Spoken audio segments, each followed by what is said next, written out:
Buenas tardes. Les damos una cordial bienvenida al panel de candidatos a diputados nacionales por la provincia de Córdoba, que este Consejo Profesional de Ciencias Económicas de Córdoba ha organizado bajo la coordinación de su Comisión Asesora del Sector Público y Relación de Dependencia. A través de este panel pretendemos generar un espacio de participación y debate sobre temas de interés para los ciudadanos de Córdoba. Los principales temas a abordar por los candidatos serán organismos de control, medidas a tomar para su buen funcionamiento, marco legal para detección de irregularidades, reforma impositiva, impuesto a las ganancias, régimen de coparticipación, impuesto a los débitos y créditos bancarios, retenciones agropecuarias. Luego de la exposición de los candidatos, se dará lugar a la formulación de preguntas por escrito por parte de todos ustedes. Queremos agradecer muy especialmente la participación de los candidatos a diputados nacionales aquí presentes. Oscar Aguat, de la Unión Cívica Radical, Roberto Pucuy, por Coalición Cívica ARI, María Rosa Marconi, de Encuentro Vecinal Córdoba, Ernesto Martínez, del Frente Progresista, Olga Riutor, por Fuerza de la Gente, Juan Schiaretti, de Unión por Córdoba, y Carolina Escoto, del Frente para la Victoria.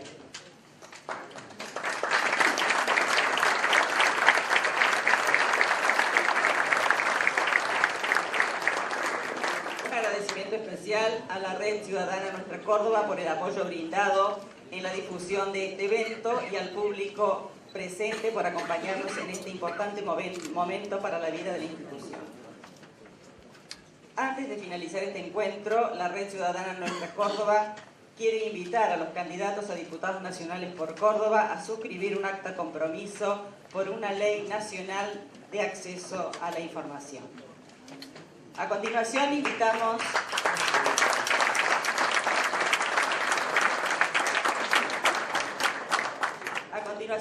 al señor vicepresidente del Consejo Profesional de Ciencias Económicas, contador Antonio Biarzotti, a dirigir unas palabras a todos ustedes.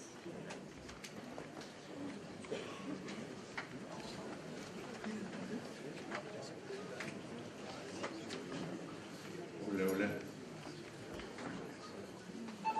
Señoras, señores, buenas noches. Bienvenidos a nuestra casa, los profesionales de Ciencias Económicas de la provincia de Córdoba. Somos 11.500 matriculados, entre licenciados en Administración, licenciados en Economía, contadores públicos y actuarios. Y estamos en una campaña de encontrar los otros 10.000 profesionales que todavía no se matricularon en esta casa, que es por ley. Hoy, siguiendo con el proceso democrático de nuestro país, en esta gimnasia que le hace bien a la población, donde los candidatos a diputados nacionales por Córdoba vienen a nuestra casa con 3 puntos específicos a dar sus explicaciones y después a escuchar las preguntas por escrito que el público hará llegar. En esto ha trabajado la Comisión de Sector Público. Es difícil en esta etapa consensuar fecha y candidatos, porque los candidatos viajan y están en todos los lugares, en los rincones de nuestra provincia. Así que este segundo exposición pública, la primera fue en la Universidad Nacional, en la Universidad Católica, después hubo un almuerzo en la Cámara Metalúrgica que estuvieron los 5 primeros candidatos, y hoy estamos en este lunes 23 en la Casa de los Profesionales de Ciencias Económicas.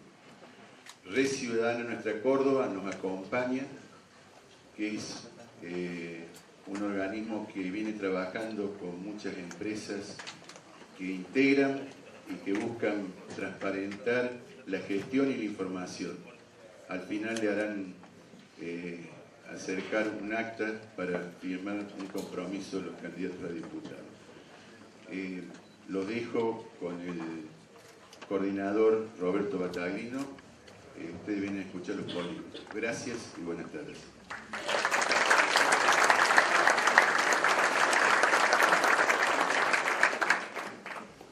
Muy buenas tardes y perdón por las demoras. La idea es, le explico brevemente la mecánica para darle paso a los candidatos. Va a haber una ronda de una exposición de 10 minutos por candidato con un sorteo que se ha definido previamente junto a sus representantes, con sus apoderados. Luego una segunda ronda de 2 minutos para algún tipo de ampliación y precisión. Yo, si les parece, 30 segundos antes les aviso que estamos con el tiempo. Este es un poco más extendido que el que se quejaron ustedes en la Católica, que era tan solo de 4 minutos. Después de ello van a venir una pregunta por candidato a partir de las consultas que ustedes les acerquen, chicas, las asistentes que están allí, en unas hojas que le dieron el ingreso. Les sugerimos hacer las preguntas antes de que termine esta segunda exposición para poder hacer el proceso de selección de una pregunta por candidato. Como lo explicaban recién, los temas que se le han sugerido, planteen los distintos postulantes a diputados nacionales, son los organismos de control, la medida a tomar para su buen funcionamiento, el marco legal para detección de irregularidades, la reforma impositiva con eje en el impuesto a las ganancias, el régimen de coparticipación, impuesto a los débitos y créditos bancarios, retenciones agropecuarias. Va a abrir la ronda de exposiciones Roberto Cucuy. Buenas tardes. Para iniciar y enfocar el tema, primero quiero decir de que nuestro contrato social máximo es la Constitución Nacional y que tiene un claro espíritu de división de poderes y un claro espíritu de avanzar sobre los controles de gestión, que es un elemento central en cualquier sociedad desarrollada. Y cuando hablamos, digamos, del sistema republicano, que implica la división de poderes, la alternancia en el ejercicio del poder, uno de los temas centrales es el tema de los controles. Controles internos y controles externos, ¿no es cierto? Nosotros, en realidad, si tuviéramos que dar nuestra opinión, consideramos de que en tema de controles o de órganos de controles observamos un desmantelamiento progresivo de los organismos de control. Este desmantelamiento no es circunstancial, sino que es progresivo, es sistémico y es sistemático. En realidad no podríamos hablar que ninguno de los niveles, digamos, de los niveles de gobierno, sea nacional, provincial o municipal, se han ido sustrayendo de esta tendencia a eliminar todo tipo de controles de diversas formas, por descabezamiento de su conducción, o bien por intervención de los mismos, o bien por infiltración, digamos, de elementos propios de la administración. O sea, hay una tendencia sistémica, hay ejemplos en cada uno de ellos, y ninguno de los niveles se sustrae. Hay, aparte, algo que es más grave todavía, que es una falta de compromiso institucional con este deterioro. O sea, solo estos temas aparecen en momentos de campaña, pero no son asumidos con la gravedad que esto significa en los momentos interelectivos. Nuestro partido, Coalición Cívica, considera central el tema de los controles porque no hay administración que pueda desarrollar actividades transparentes, eficaces, efectivas, si no hay un órgano de control independiente y autónomo que permita detectar irregularidades, que permita investigar estas irregularidades y aparte permita hacer las denuncias correspondientes de estas irregularidades. Eso genera un estado general de desconfianza, un estado de irreversibilidad de esto, o sea, se ha naturalizado de que en realidad los organismos están jugando un rol absolutamente secundario. Esto compromete definitivamente el sistema democrático, porque deslegitima su funcionamiento, porque compromete su eficacia y, por supuesto, un tema que es muy caro a nosotros, instala un clima de falta de transparencia. En realidad, aspirar permanentemente en los distintos niveles a que los órganos de control sean propios, o sea, aspirar al autocontrol es una tendencia absolutamente negativa desde todo punto de vista. En realidad, la Constitución marca la existencia de la Auditoría General de la Nación, que es uno de los órganos que aún preserva algún tipo de incidencia en estas funciones. Ustedes saben que es un órgano colegiado y que es presidido por la fuerza opositora que más legisladores cuenta en ambas cámaras, ¿no es cierto? Pero ese funcionamiento colegiado se ve muchas veces interferido por el resto de la conformación, ¿no es cierto? De todas maneras, yo creo que está jugando un rol fundamental y es un apéndice o un organismo de control que asiste a el Congreso de la Nación y significa un control externo. El control interno, que está a través de la Sindicatura General de la Nación, que es la SIGEM, que es un control que nosotros hemos percibido que va absolutamente perdiendo su rol y su función. Y, por supuesto, el tercer grupo de entes de control, que son los entes reguladores de los diversos servicios privatizados o concesionados. Bueno, los resultados nosotros creemos que están a la vista. Prácticamente se puede decir que en muchos casos la falta de controles habilita la corrupción en un cóctel explosivo que es la desmedida pretensión del sector privado de aumentar sus ganancias, los órganos de control que absolutamente permisivos en este sentido y una falta de la sociedad en general de reclamar el eficaz funcionamiento de estos órganos. Bueno, si yo tuviera que enumerar la cantidad de órganos o entes reguladores es infinita, ¿no es cierto? Así que en realidad nosotros creemos, y se pregunta aquí, si es necesario legislar al respecto. Nosotros creemos que hay una legislación excesiva al respecto. Lo que no hay es una voluntad consensuada de que efectivamente esta sociedad asuma la responsabilidad de que se cumplan exactamente las funciones para los que fueron creadas. Hay un sector, un tercer sector, que son las organizaciones no gubernamentales, muchas de ellas bregando por esto. Incluso hay una coincidencia estratégica porque hay una falta absoluta de una ley central que es la Ley de Acceso a la Información Pública. Esta combinación realmente produce mucho déficit en la posibilidad de que estos organismos funcionen como deberían funcionar, ¿no es cierto? Ninguna de las actividades que asumen individualmente, por ejemplo, los sectores del Poder Legislativo individualmente, debería ser considerada una actividad destituyente. Así que muchos de nuestros representantes partidarios han tenido que ejercer un rol, digamos, trascendente en este aspecto y en muchos casos fueron acusados de transitar por un camino destituyente, ¿no? En realidad podemos llegar a confirmar que la corrupción y la impunidad que se ha establecido y que se ha casi naturalizado en nuestra sociedad, en muchos casos, desgraciadamente, ha mostrado que mata, ¿no?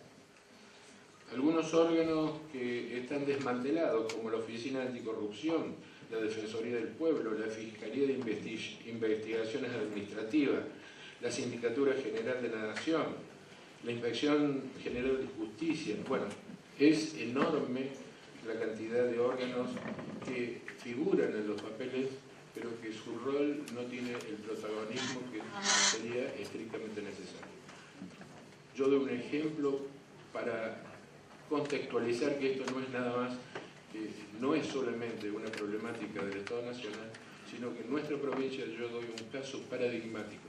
La generación de las agencias Córdoba tienen en ese sentido una clara determinación de esquivar el control legislativo y el control estricto. Muchas de ellas no figuran en sus balances, no se sabe cuáles son los montos que manejan y cómo son asignados esos montos.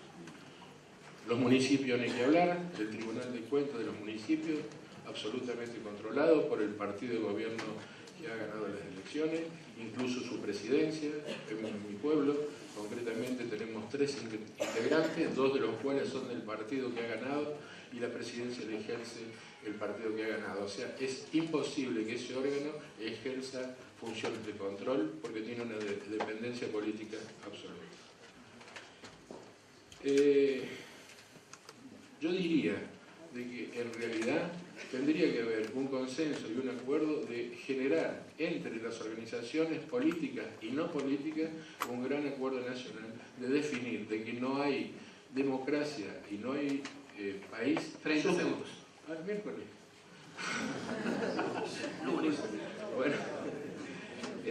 Bueno, respecto, voy a acelerar porque entonces la reforma impositiva, ¿cómo?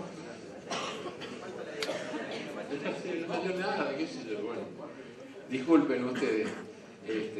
Bueno, reforma impositiva. Yo voy a tener que enumerar así sumariamente nuestra posición en cada uno de los temas.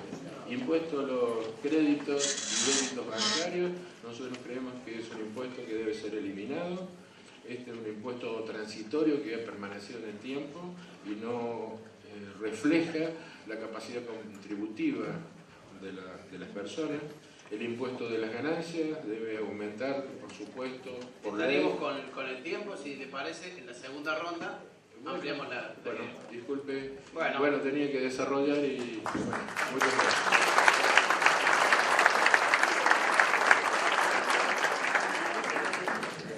El turno ahora entonces para Ernesto Martínez. Buenas noches, muchas gracias por haberme invitado a las autoridades del Consejo y por la asistencia de todos los profesionales.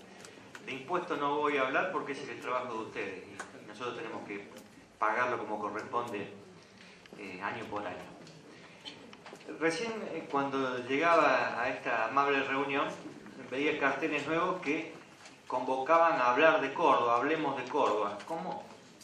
Entiendo yo, también se basta de silencio, pero fundamentalmente eso de Córdoba, como sacando el tema nacional.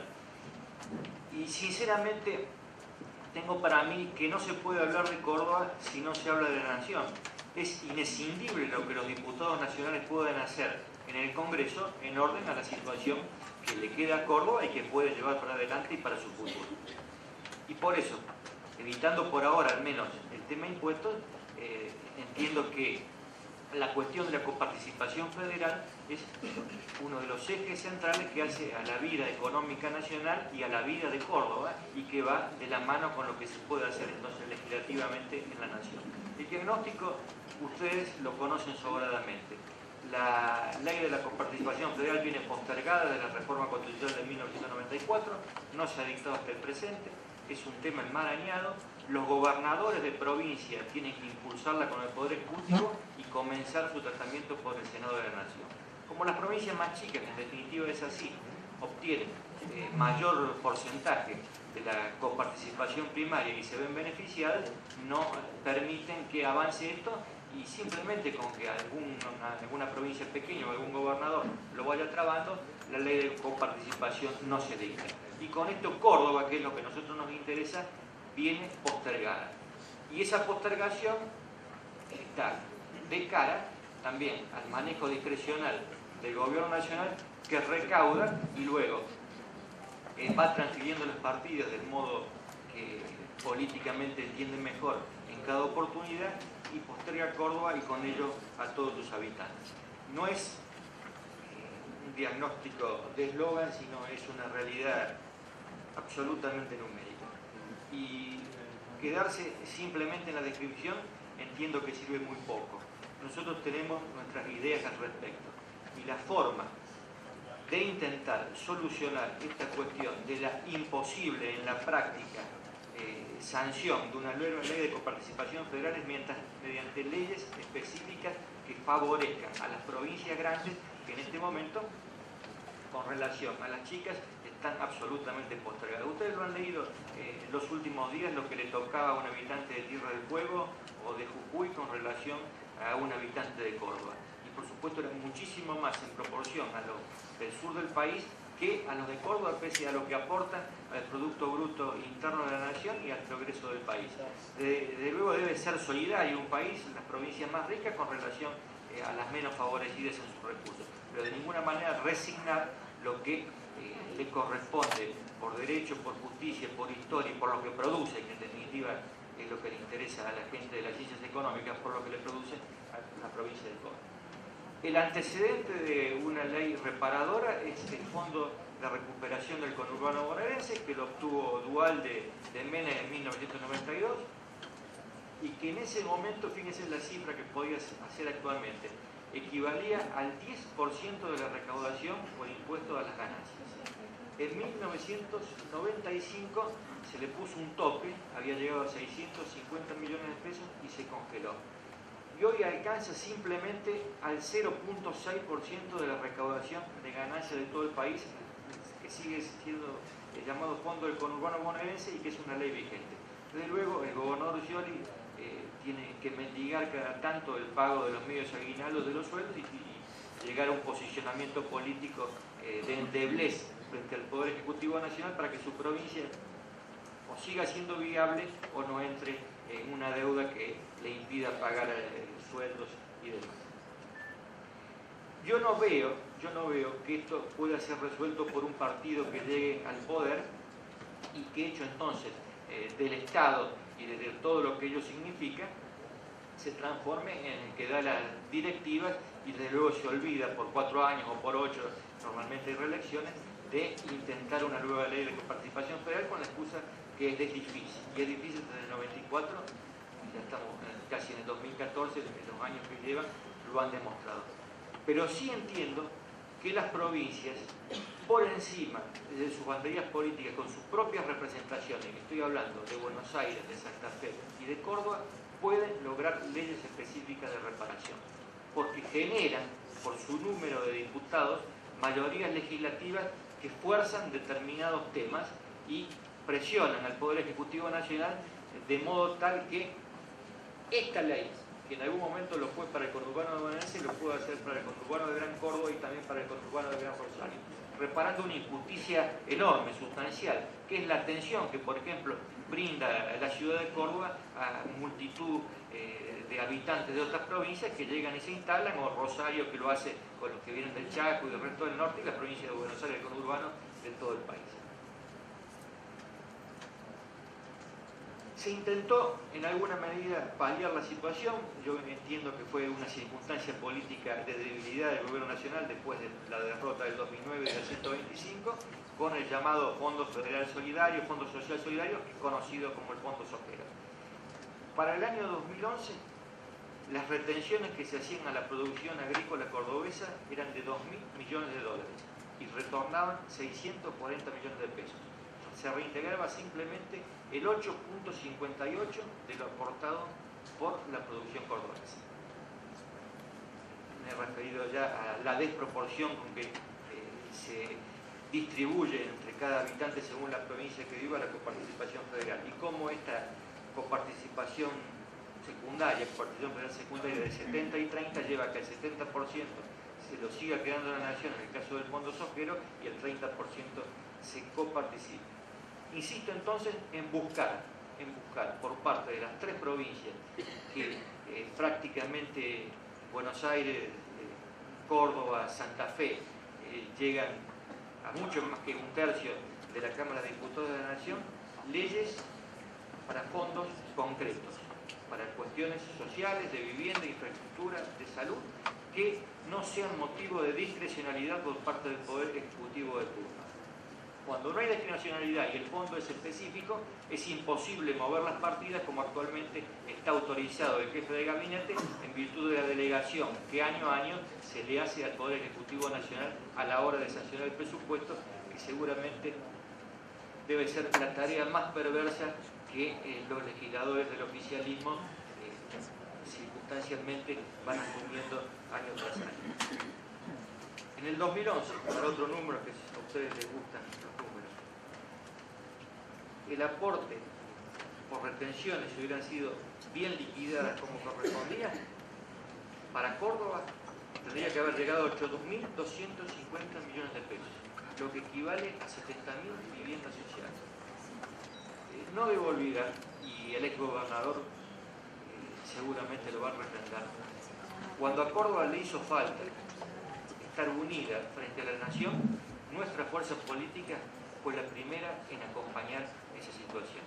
En el 2010, en un momento muy difícil para la provincia de Córdoba, ya había la presidenta de la nación vetado el 82% móvil, estaba por hacerlo en ese momento, se me va a hacer acordar el contador Schiaretti. Venía de un revés en la Cámara de Diputados con el impuesto al cheque, donde se quedaba con el 70% del producido de esa recaudación y dejaba el 30%. Eso lo habíamos logrado dar vuelta en diputado, pasaba al Senado y frente a ese escenario convocó a las distintas provincias y en especial a Córdoba y se llegó a un acuerdo de refinanciación de la deuda que, entiendo, se empieza significó una quita de alrededor de 1.300 millones, cierto adelanto para con la caja de jubilaciones y empezará a pagar esto entre el 2015 y el 2016. Fue un acuerdo de partido que favoreció a su vez a distintas provincias argentinas, pero fundamentalmente a las más grandes y a aquellas que reconocían una deuda con la nación a partir de situaciones del pasado que venían de arrastre. No me cabe la menor duda 30 segundos.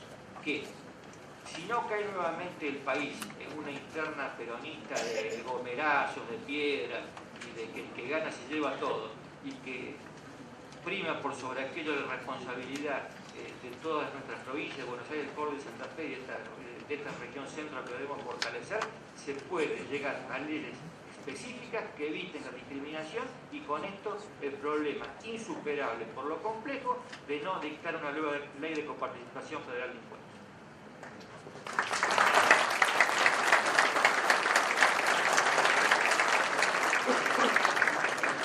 Antes del turno de Oscar Aguad, le hago una recomendación de silenciar o poner en vibrador los celulares.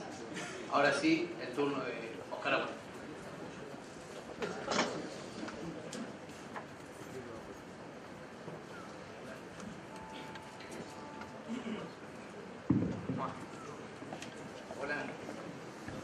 Hola. Ahí está. Ahí estamos. Gracias. Bueno, el tema de los...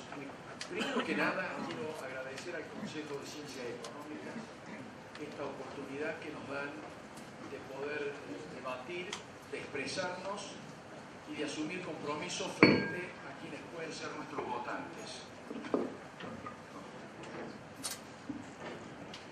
Me parece que frente a las nuevas maneras de comunicación, frente a los eslogans, al marketing o a las distintas formas que tienen los publicistas de diseñar las campañas, es elemental y hace al compromiso dar la cara y expresar lo que uno quiere hacer en la posición que vaya a ocupar.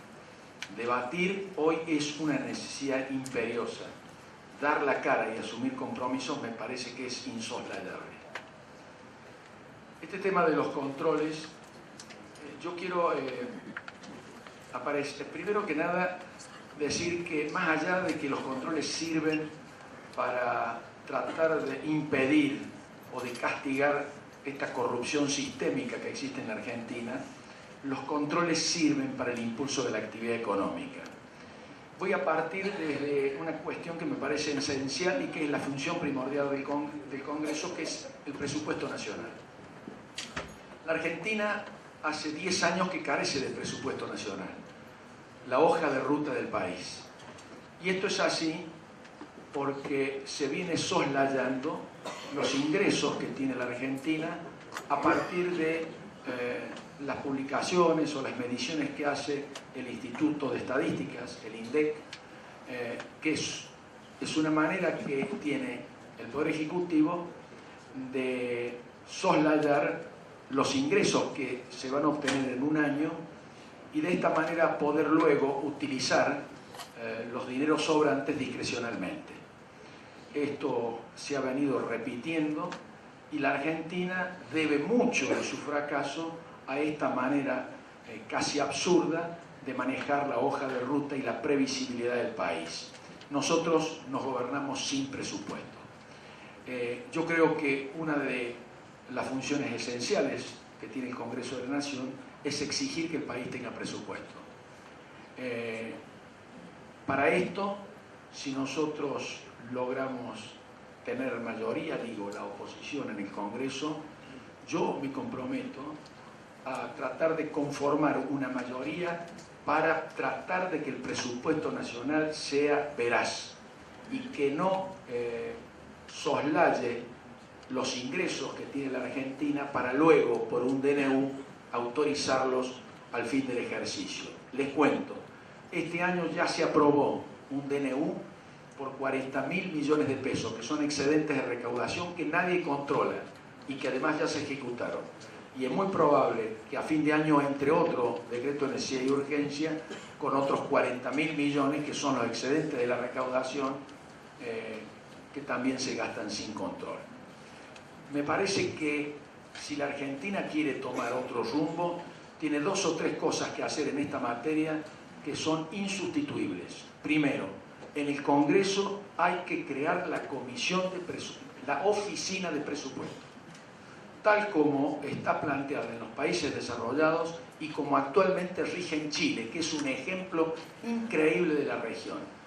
La oficina de presupuesto controla concomitantemente con su ejecución cómo se ejecuta el presupuesto.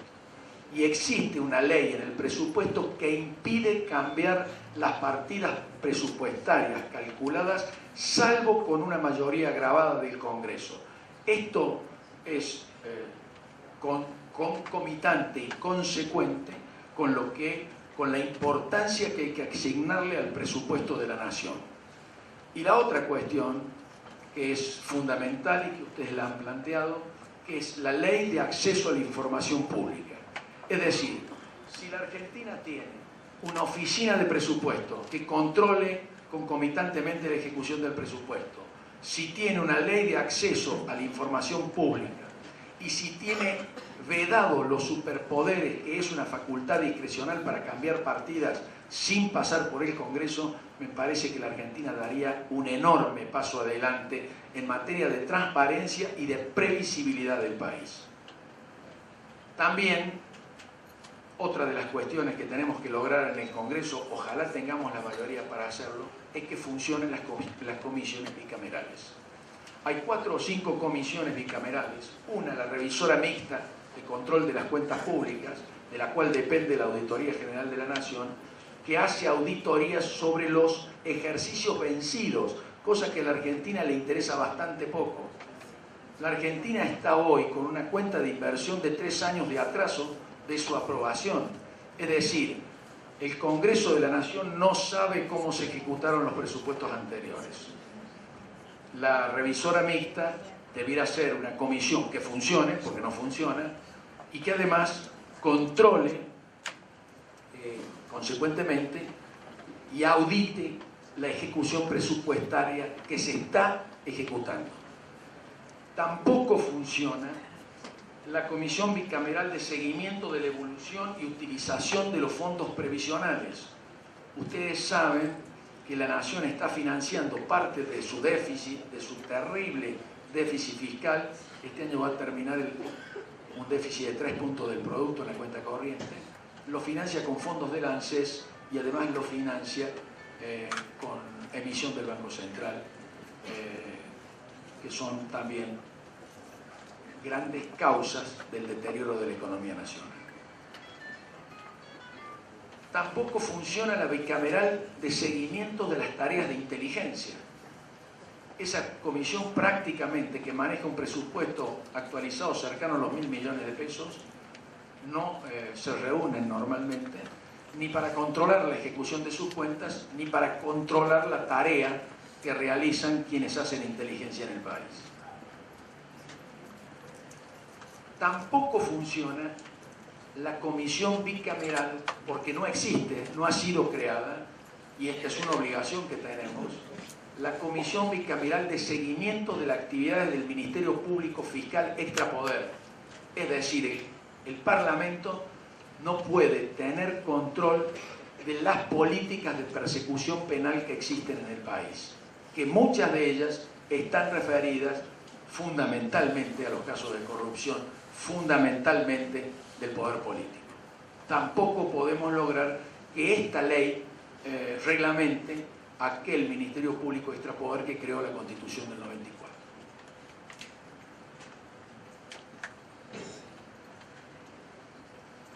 Lo otro que tampoco logramos que funcione normalmente es el Consejo de la Magistratura, que es otro gran organismo de control. Yo soy integrante, soy consejero del Consejo de la Magistratura y, bueno, nosotros estamos proponiendo volver a la ley anterior de conformación del Consejo, que es mucho más equilibrado, para que los jueces de la Nación sean designados de acuerdo a su idoneidad y no de acuerdo a sus pertenencias partidarias. Lo mismo que cuando se vaya a juzgar a un juez por mal funcionamiento, se pongan en funcionamiento, valga la redundancia, mecanismos de transparencia que impida que los jueces sean amenazados cuando tienen la posibilidad de dictar una sentencia en contra del poder político. Por suerte, en la actual composición del Consejo, el oficialismo no cuenta con los 2/3 ni para nombrar a su antojo los jueces que quisiera nombrar, ni para destituir a su antojo los jueces que quiere destituir. La destitución de jueces es un mecanismo complejo, pero para comenzar con ese proceso requiere los 2/3 de los miembros del Consejo de la Magistratura. Por eso se cambió la ley y por eso estamos auspiciando derogar la ley de democratización de la justicia por dos razones fundamentales. Primero, porque terminó con las cautelares, que es un gran retroceso en la Argentina. Y segundo, porque esta ley cambió el sistema de mayorías del Consejo de la Magistratura. Con esta ley, si llegara a tener vigencia, para designar jueces solo basta la simple mayoría y para destituirlos también. 30 segundos. 20 ahora. Bueno, me gustaría mucho hablar de los impuestos. Yo estoy convencido de que los impuestos son una manera no solamente de financiar el gasto público y que es una manera de que el sector privado financie el funcionamiento del Estado, sino que los impuestos deben servir también para impulsar la actividad económica productiva. La Argentina necesita, y esto lo digo... Estaremos con el tiempo, lo mismo que para Jujuy. En la segunda ronda ampliamos. Gracias.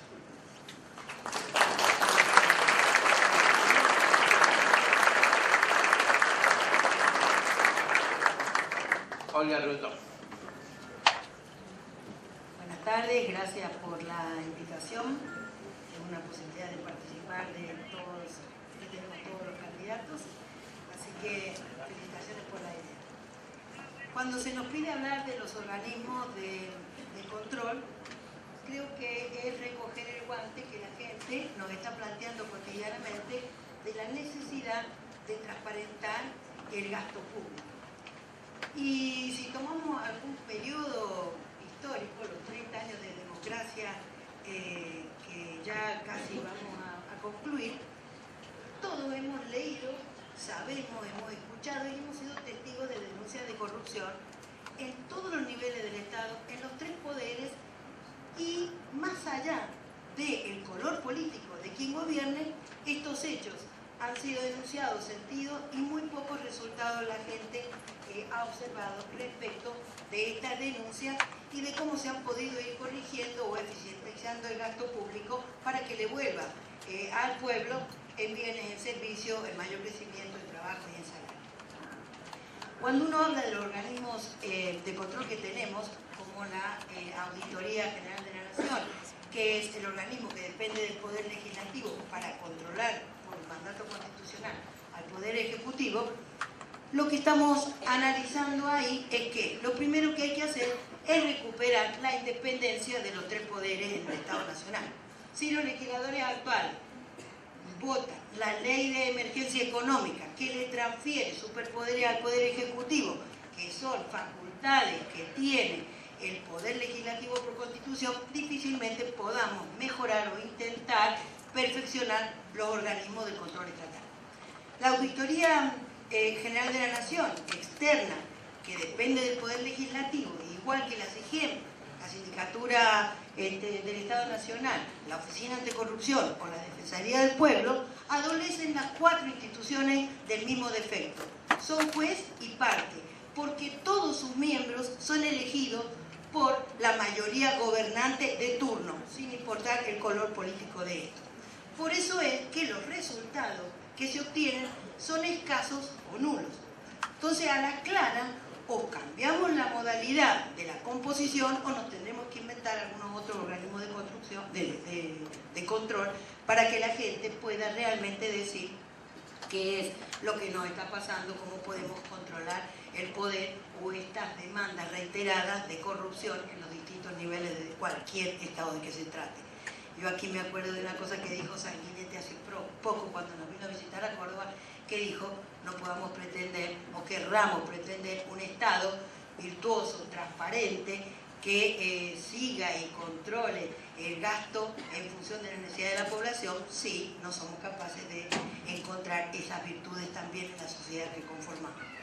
Pero bueno, la realidad es que estamos en esto, somos este país lo que somos, y se nos ocurre que el cambio necesario y primordial que habría que hacerle a los organismos de control, si empezamos por la Auditoría General de la Nación, que está compuesta por 3 diputados, 3 senadores y un presidente, que a pesar de que lo nombra, lo propone la primera minoría, como lo elige la mayoría de las que tienen ambas cámaras, siempre esta auditoría está formada por la mayoría que gobierna en ese momento en el país. Lo mismo sucede con la comisión que acá se nombraba, parlamentaria mixta, que tiene 12 miembros, 6 diputados y 6 senadores, pero que también se nombran por la mayoría de ambas cámaras. Entonces, esta que le debe revisar las cuentas a la Auditoría General, la verdad que no tiene mucha independencia política para hacerlo. Nosotros proponemos que a la auditoría habría que, los 7 miembros que tiene, elegirlos por los 2/3 en ambas cámaras. De esta manera se va a posibilitar un control y la participación de todas las representaciones políticas que existen en el Congreso. Y respecto de su funcionamiento, hay que también producir una modificación para exigirle a la Auditoría General de la Nación los dictámenes en disidencia, tanto fueran estos o si no, que los dictámenes tuvieran la aprobación de los 2/3. Y en ese caso, que el presidente tuviera doble voto para, en caso de empate, poder discernir. Y a la comisión mixta parlamentaria revisora habría que elegirla también por los 2/3 de ambas cámaras para lograr realmente que tengan representación todas las minorías que conforman el Congreso Nacional. También habría que incluir en la órbita de la Auditoría General de la Nación a YPF, que por la ley de hidrocarburos, cuando el año pasado se privatizó, fue sacada, y también poner como obligatorio y no opcional que la auditoría tenga actuación sobre todos los organismos privados que tienen subsidio del Estado Nacional. Esto haría a la mayor transparencia. Y por otro lado, y para evitar lo que acá dijo el candidato preopinante, habría que exigir informes semestrales de la Auditoría General y que la exigencia de los informes a la comisión revisora no fuera opcional, sino obligatoria, que la auditoría le eleve a la comisión parlamentaria mixta los informes semestrales. De esta manera no tendríamos esos atrasos respecto de hace 3 años en el ejercicio y todavía el Congreso de la Nación no está informado que se gastó. En la SIGEM se nos ocurre que es lógico que como es un organismo de control interno, el síndico lo elija el Poder Ejecutivo igual que a sus 3 síndicos adjuntos. Lo que ahí sería importante poner como obligatorio en la modificación que también haga informes semestrales y que lo eleve a la Auditoría General de la Nación. En el caso de la Oficina Anticorrupción, a mí personalmente me parece que es un organismo burocrático que gastamos sueldo al cohete. ¿Por qué? Porque si funcionara la sindicatura del Estado Nacional, tener otro órgano de control interno me parece que no es necesario. Y en el caso del Defensor del Pueblo, a pesar de que se elige por los 2/3 en ambas cámaras, como quien propone los 3 nombres para elegir al Defensor del Pueblo es una comisión bicameral formada por 7 diputados y 7 senadores, como tiene mayoría en el gobierno de turno que va a elegir el Defensor del Pueblo, este cargo siempre va a ser elegido por la mayoría gobernante. Si nosotros pudiéramos modificar que la bicameral estuviera formada por 50 y 50, o sea, 50 por la mayoría gobernante y 50% para que represente a todas las expresiones políticas del Congreso, de esa manera, cuando se elijan los 3 nombres por parte de esta bicameral, va a ir al Congreso con participación en la propuesta de los candidatos de la minoría. Creemos que estas serían a priori modificaciones que habría que hacer, porque si no van a seguir pasando 40 años más de democracia y nos vamos a seguir quejando de la falta de control. Sí, el que controla es juez y parte, la verdad que nos va a pasar como en las quejas que tenemos sobre el código de falta en la provincia. Respecto a la reforma tributaria, como bioquímica voy a hablar, es muy difícil hablar de una reforma tributaria si no podemos empezar a consensuar entre los distintos actores socioeconómicos para qué queremos, o sea, qué pensamos hacer con una masa de dinero que le vamos a sacar a los habitantes de este país para producir mayor desarrollo, que nos genere riqueza, porque la gente lo que nos está pidiendo es trabajo y salario. O sea, para salir de la pobreza debemos generar riqueza. Para generar riqueza debemos incentivar inversiones, debemos incorporar mano de obra intensiva, debemos incentivar la incorporación de tecnología, agrandar las cadenas de valor, por un lado, y por otro lado necesitamos también como Estado dinero ¿para qué? Para producir bienes y servicios públicos. Educación en primer lugar, salud, energía y transporte barato, si no es muy imposible plantear un modelo de desarrollo y de crecimiento, y transporte, infraestructura sanitaria, vivienda, etcétera, para lograr equidad social. Entonces, estas 2 cosas son las que nos deben definir y ponernos de acuerdo todos para decir, a ver, voy a hacer una reforma tributaria, ya que la herramienta fiscal es una herramienta importante para lograr equilibrio, para lograr desarrollo y para lograr prosperidad. Ahora bien, 30 segundos. Todos conocen la realidad que tenemos la mayor presión tributaria, estamos en el 37%, tenemos la inflación que es lo más distorsivo de todo y la pagan todos los argentinos, pero sobre todo los sectores más humildes. El IVA, yo no he encontrado a nadie que diga que no hay que disminuirlo, pero respecto a ganancias, y ahí pido una posibilidad, creo que el parche que ha hecho el gobierno por no consensuar y dar un debate en profundidad va a durar poquísimo, porque tenemos un proceso inflacionario en espiral que se va a comer el mínimo que levantamos o el aumento de la facturación neta de los monotributistas. Creemos que hay que actualizar. Listo, después les cuento lo que propongo.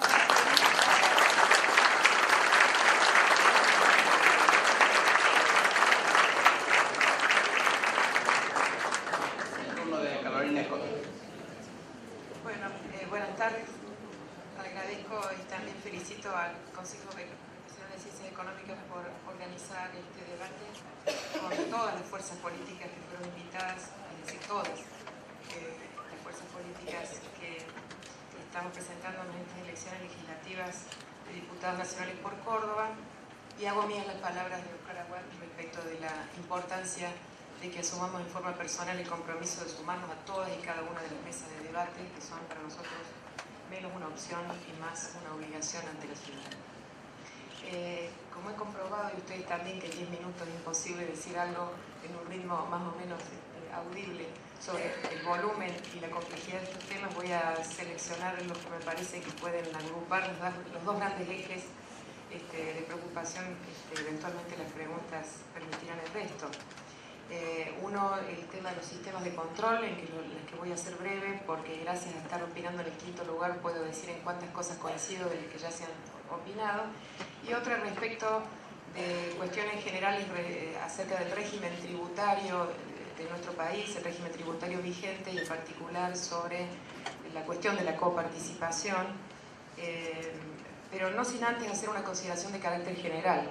No solo muchos de nosotros aquí no somos contadores, menos aún tributaristas, en mi caso además soy filósofa, sino que en mi caso, y quizás solo en mi caso, y quizás la colega, no tenemos experiencia legislativa, dominio acerca de el contenido actual del sistema normativo vigente y debates que lo hayan enriquecido o que hayan sido entorpecidos por algunas posiciones políticas. Pero ese no es tanto el punto como lo importante que es para mí señalar que debatir cuestiones de política económica y en este caso de política tributaria requiere antes que nada ser claro en la explicitación de un enfoque de política económica en general, o diría más bien de un enfoque político dentro del cual las herramientas tributarias son justamente eso, herramientas. Es difícil que se pueda tener una valoración ajustada de las cuestiones en debate, y esto se ve a diario en la agenda pública tal como es transmitida por ciertas fuerzas políticas y a través de los medios, acerca de la importancia o necesidad de derogar o reducir los porcentajes de tributación, por ejemplo ganancias, por ejemplo hace un par de años retenciones, o ahora impuesto al cheque o cualquier otra cuestión, si no se aprecia en su integralidad como un sistema complejo, muchas veces no del todo consistente, que tiene un impacto muy particular en distintos sectores de la actividad económica y del conjunto de la vida del país. Así es que probablemente si hacemos un análisis singular de cada uno de los impuestos que integran el sistema impositivo, impuestos nacionales o provinciales, pasaría lo mismo.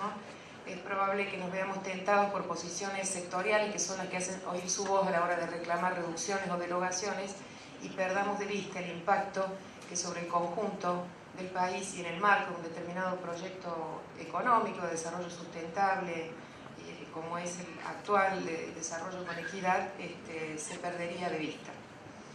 Respecto de la importancia de debatir sobre los órganos e instituciones destinadas al control del funcionamiento del Estado, también hago mías las palabras que aquí dijeron varios de mis colegas, en el sentido de que es esencial para el fortalecimiento de la institucionalidad democrática en el marco de un sistema republicano, representativo y federal, y esto cabe estrictamente en los tres conceptos que la Constitución marca, relativamente a los órganos de control, que el Estado sea controlado por mecanismos que ya prevé la Constitución y un conjunto de normas también muy complejo, que sea controlado no solo en el control de legalidad de sus decisiones, sino en particular en este tema tan sensible que es la cuestión del control de la inversión, el control de las cuentas públicas, el manejo de los dineros públicos.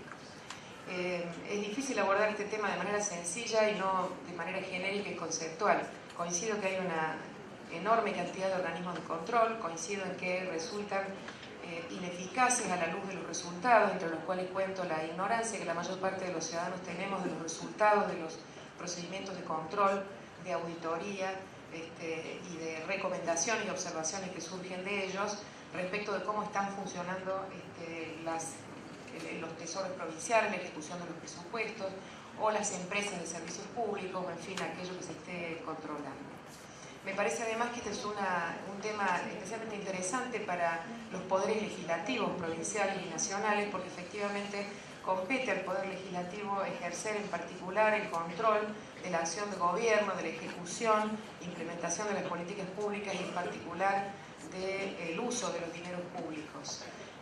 Por eso es tan importante la ley de presupuesto y por eso es tan importante que la información esté correctamente presentada y esté disponible a los legisladores y a los organismos de control.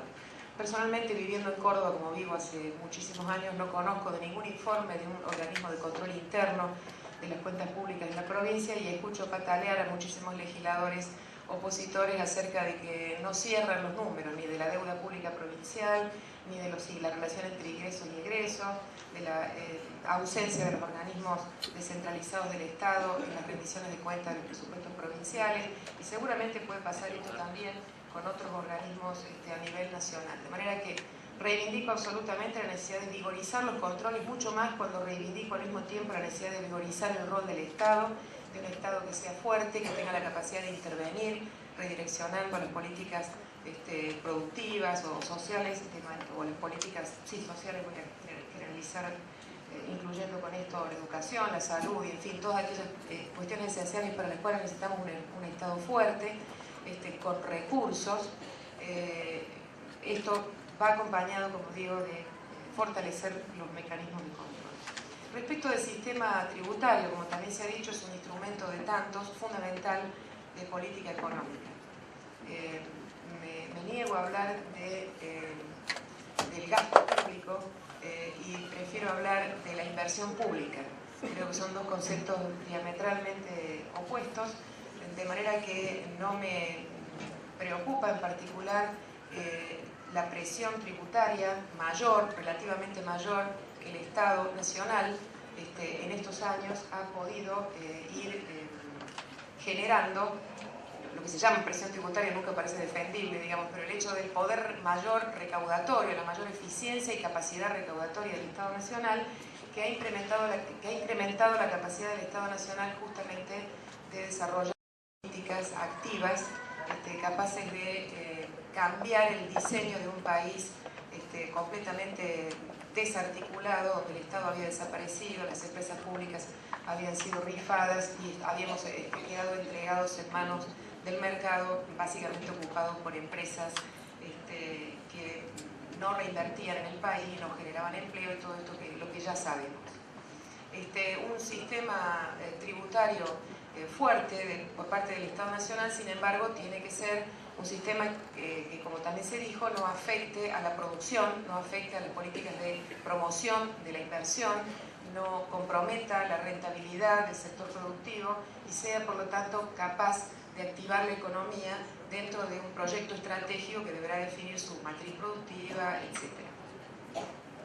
De manera que no es bastante evidente por qué no hay que defender la derogación del impuesto a las ganancias o por qué la discusión sobre la vigencia del impuesto al cheque. Yo no tengo muchas cosas técnicas específicas que decir, pero está claro que es uno de tantos impuestos a la riqueza, de manera y que tiene un relativamente escaso impacto en el volumen total de lo recaudado, o por ejemplo, sobre todo defender los derechos a la exportación, las retenciones agropecuarias, que sabemos que no fueron, no han sido incrementos que han contribuido de manera tan importante al fisco solo con objetivos recaudatorios, sino con objetivos extrafiscales positivos de preservación del mercado interno, no afectando la rentabilidad extraordinaria de la producción sojera y eventualmente reorientando la producción agropecuaria con retenciones que segmentan los sectores productivos de manera de no perjudicar o atender las características regionales o particulares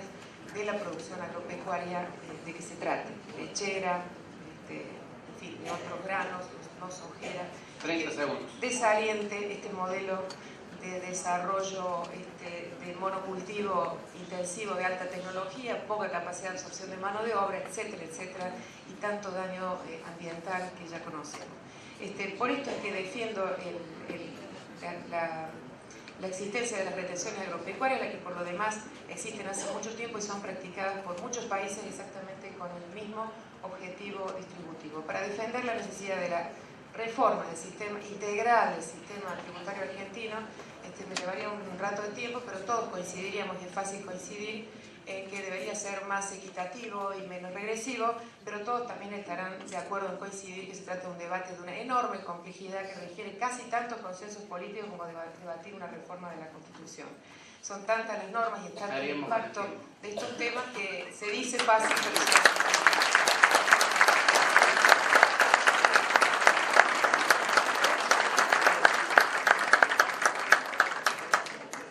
El turno de Juan Esquerra.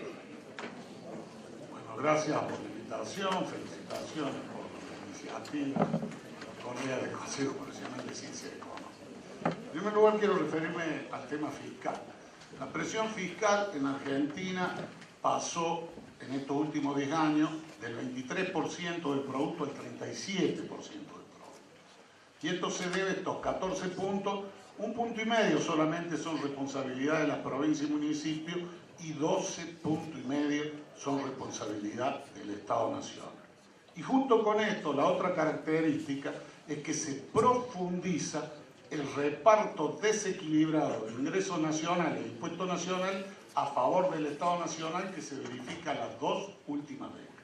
Argentina tenía hacia fines de los 80, de cada peso que recaudaba la nación, un 45% iba para las provincias y un 55% para la nación.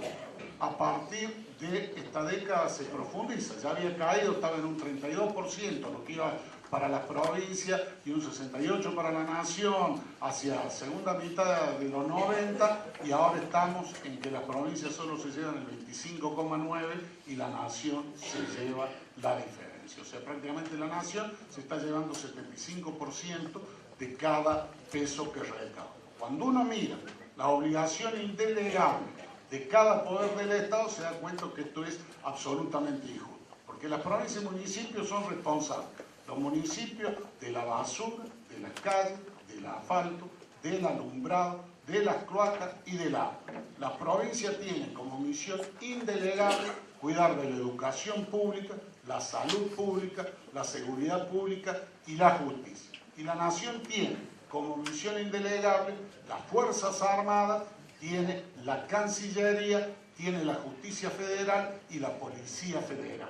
O sea, evidentemente hay mucha más responsabilidad indelegable por parte de las provincias y municipios que son las perjudicadas. Y no es un problema de cuánto es el peso sobre el Producto Bruto de la economía. Porque Brasil tiene alrededor, y nadie puede decir que Lula sea derechista, tiene alrededor de un 30-31% de peso de los ingresos sobre el Producto Bruto brasileño.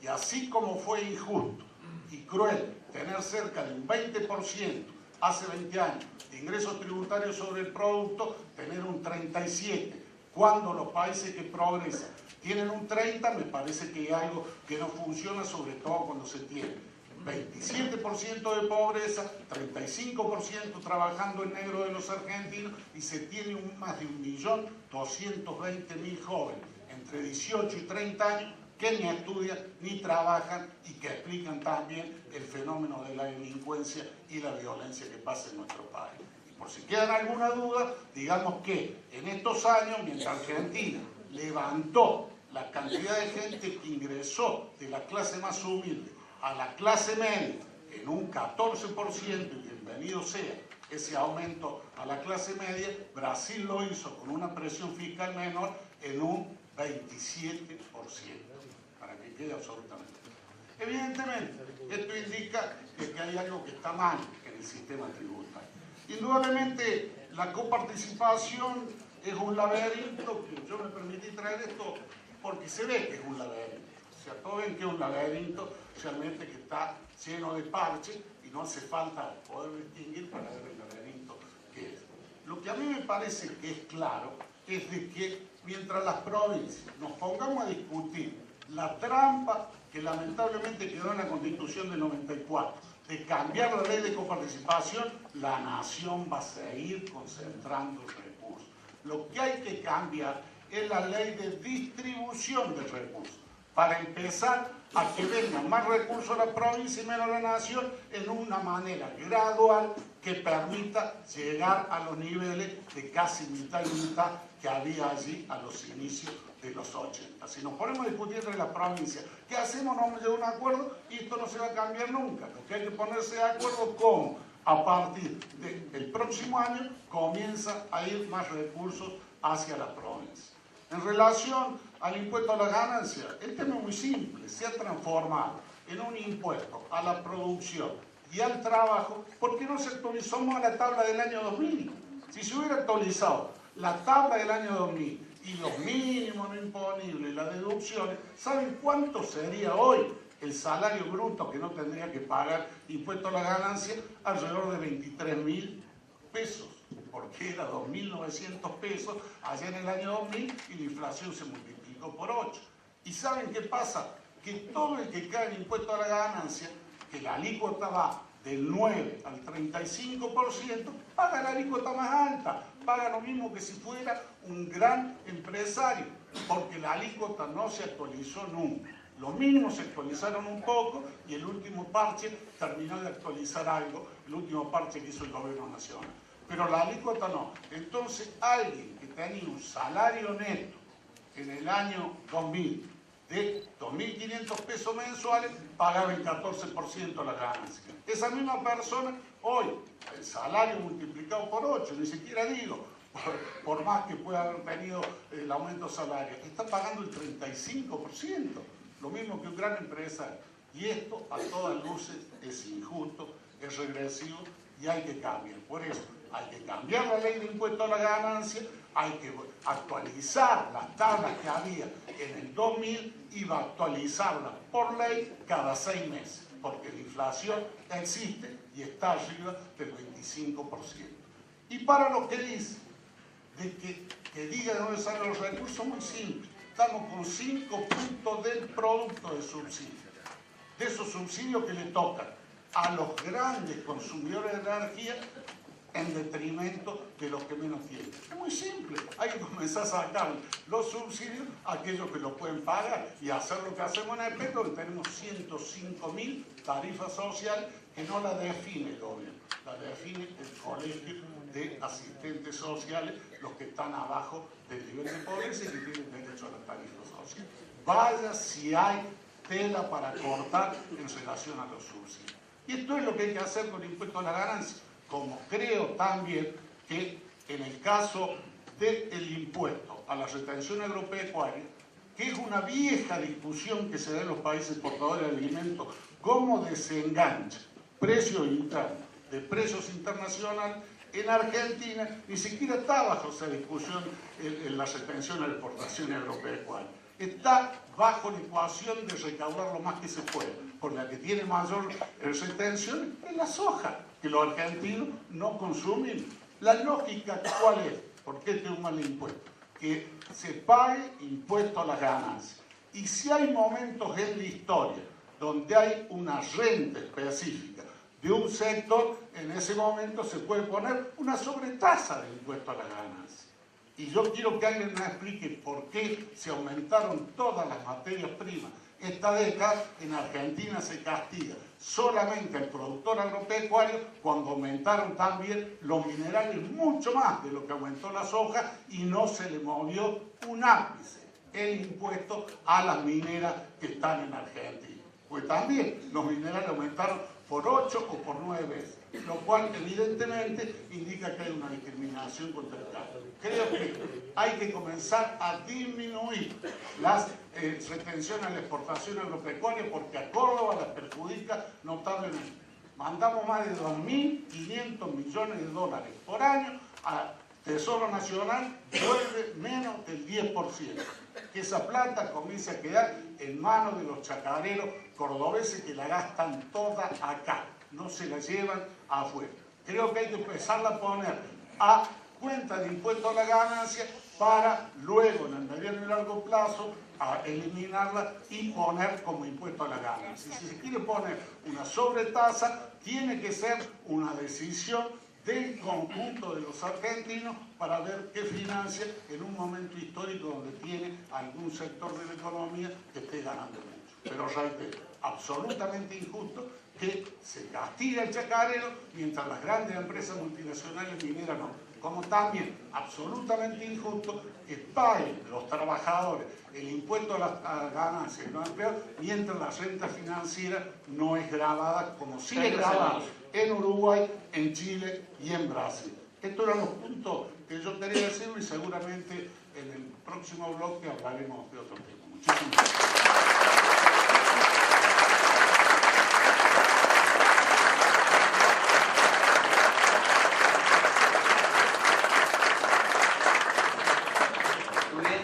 El primer bloque, María Rosa Marconi. Bien, quiero agradecer la invitación, pero también quiero dejar constancia de que no ha sido explicado que hay dos fuerzas que no están participando, porque a último momento, por presión de los partidos grandes, se cambiaron las reglas del juego y no se permitió participar a quienes no presentaban el primer candidato, cosa que no se había puesto en la invitación que habíamos recibido y que fue reiterada 2 veces en los mismos términos. El Frente Cívico y Encuentro Vecinal pensamos que es una práctica antidemocrática. Quería dejarlo aclarado. Cuando hablamos de los organismos de control, pensamos que hay que comprender el sistema actual para poder detectar las fallas. Y estas fallas pueden tener 3 orígenes. En el mismo sistema, que sea un sistema que esté viciado, que tenga que ser cambiado, puede ser unas fallas de gestión, como señalaba el doctor Cucuy, o puede ser por causas exógenas. El primer organismo de control en el tema de presupuesto, lo señalaba el doctor Aguad, que ya lleva 2 periodos en el Congreso, así que conoce el tema, es el Congreso Nacional, que tiene que revisar, tiene que aprobar el anteproyecto. Pero para que esto funcione concretamente y correctamente, hay que devolver esta facultad en su plenitud, no aceptando que se vuelva a aprobar la Ley de Emergencia Económica, que después deja discrecionalmente en manos del jefe de gabinete cómo se van a asignar las partidas, porque permite hacer transferencias que en realidad no deberían estar autorizadas.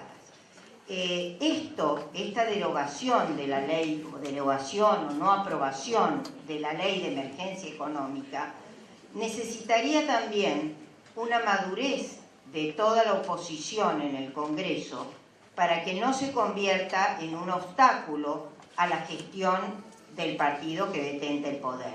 Y para esto sería importantísimo, ya lo han señalado otros oradores, el trabajo en las comisiones específicas del Congreso y con otros organismos que pueden asesorar e iluminar la tarea en este aspecto.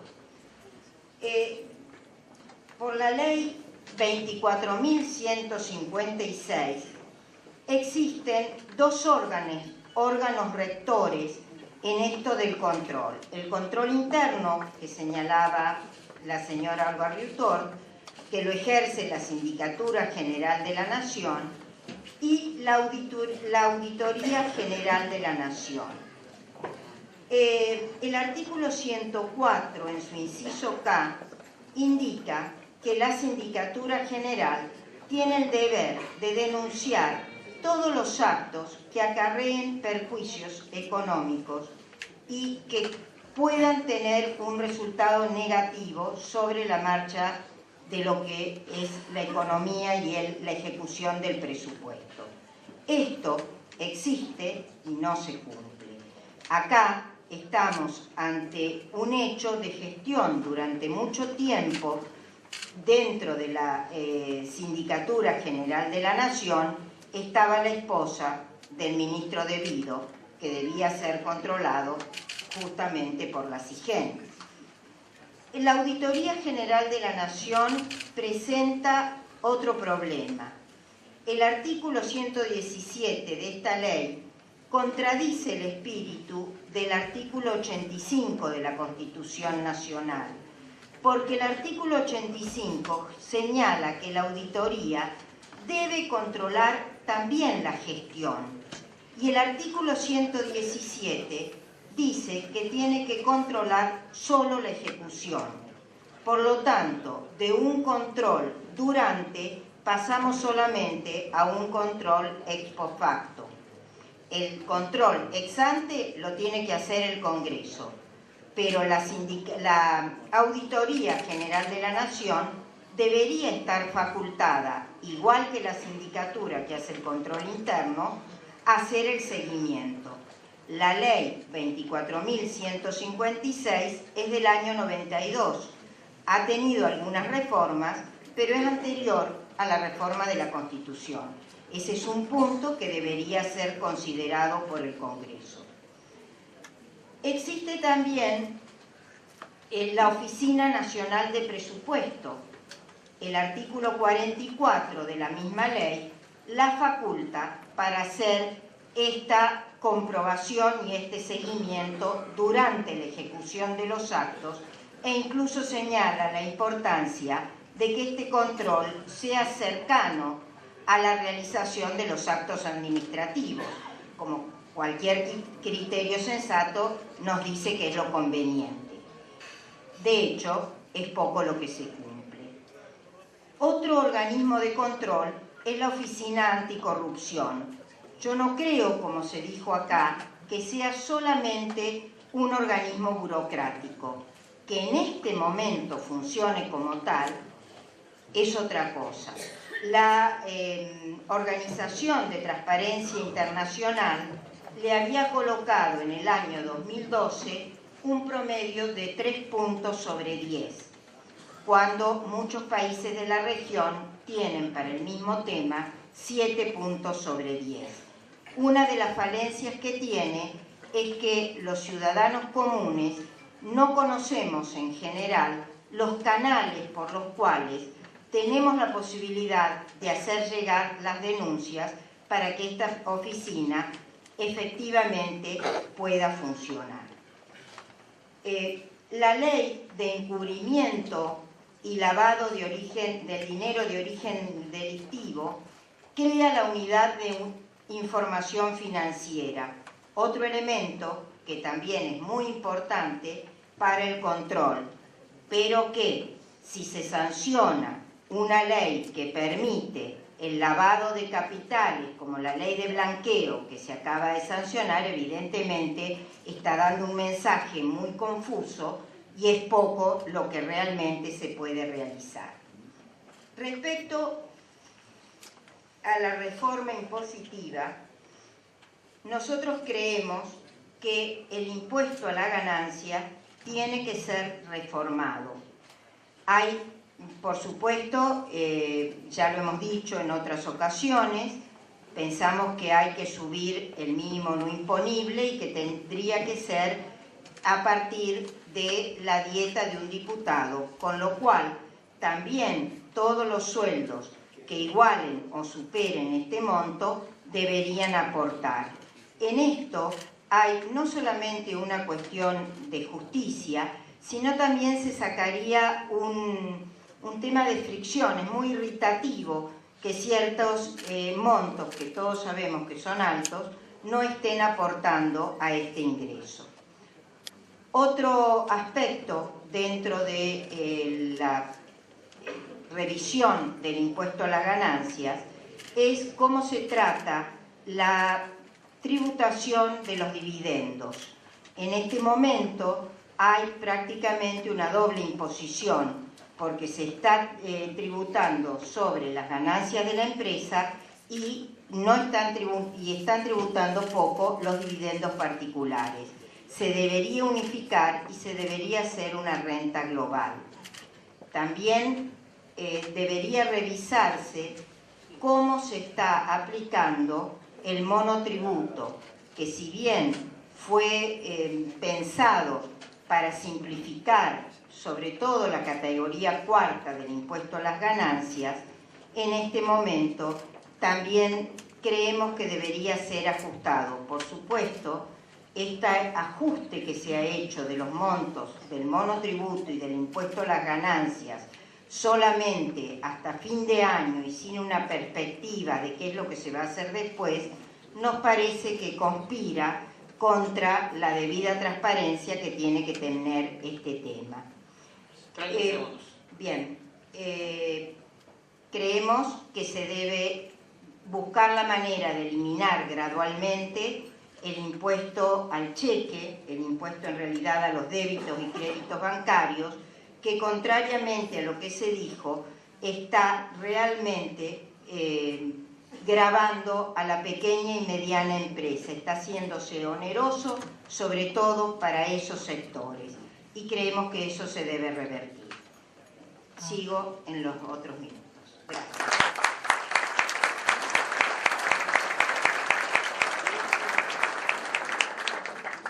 Bien, en el mismo orden, la exposición de 2 minutos cada uno para ampliar o precisar la exposición inicial. Son solo 2 minutos. Bueno, empiezo ya. Adelante.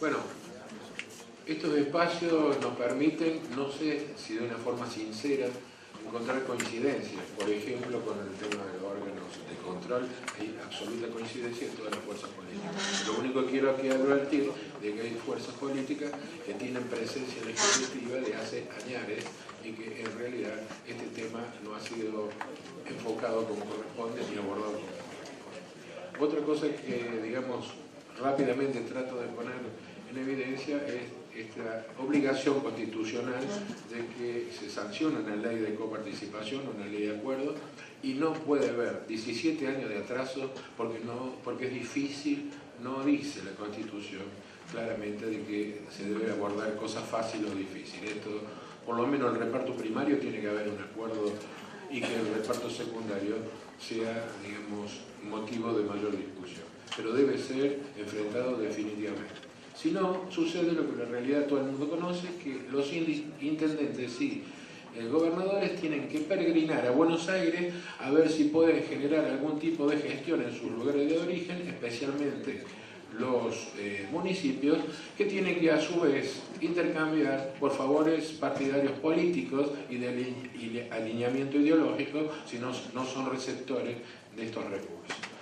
30 segundos. Bueno, hay 3 planteos. Un planteo que después se va a representar en la Cámara de Diputados es de profundizar el modelo.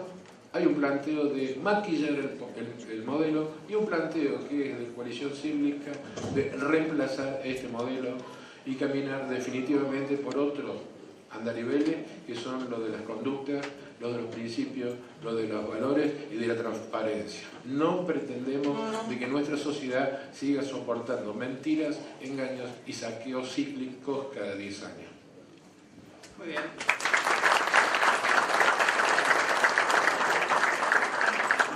Ernesto Martínez.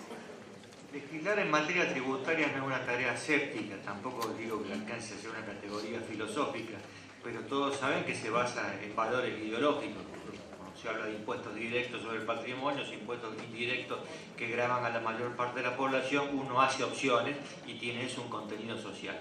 La respuesta luego de las PASO fue el decreto 1242 frente a la bandera que de la mayoría de las fuerzas políticas levantaron en relación al impuesto a las ganancias. No resuelve absolutamente nada, sino que atrasa la cuestión porque la inflación rápidamente va a volver a poner las cosas en el mismo lugar.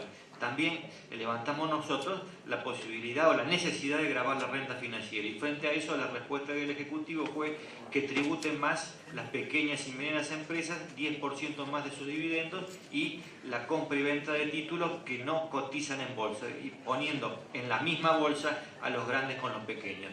Hicimos campaña con aquello que el trabajo no es ganancia, pero mucho más con que la jubilación no puede ser nunca ganancia.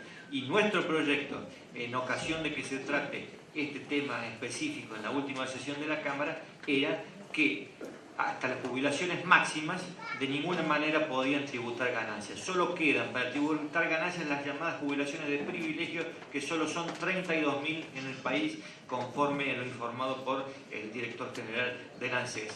Esto lleva a que todo tipo de jubilación siga consumiendo más, esos 15.800 pesos, y que las jubilaciones de privilegio que se destinan normalmente porque les sobra la renta financiera se dirijan hacia ese sector. Es una reforma de tipo expansivo y progresivo que es lo que nutre nuestro ideario en materia tributaria.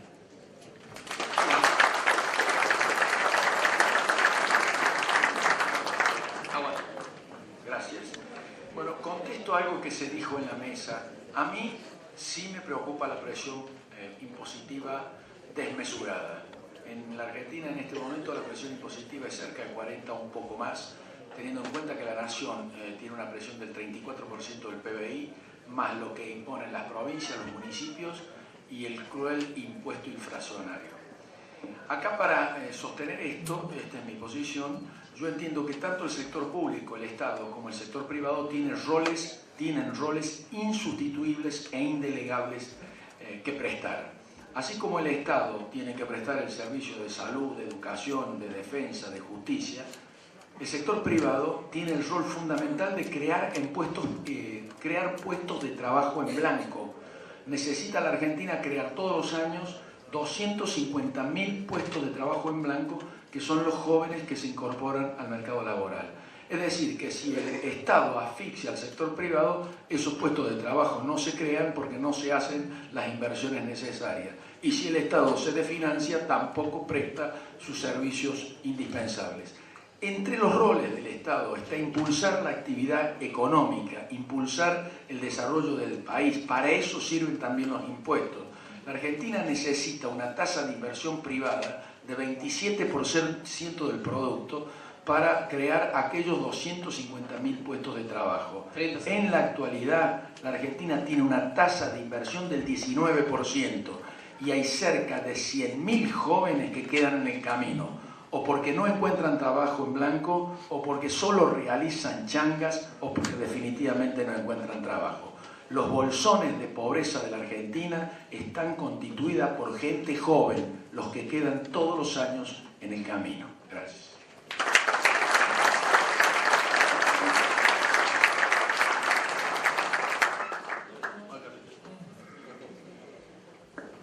Había quedado hablando del impuesto a la ganancia.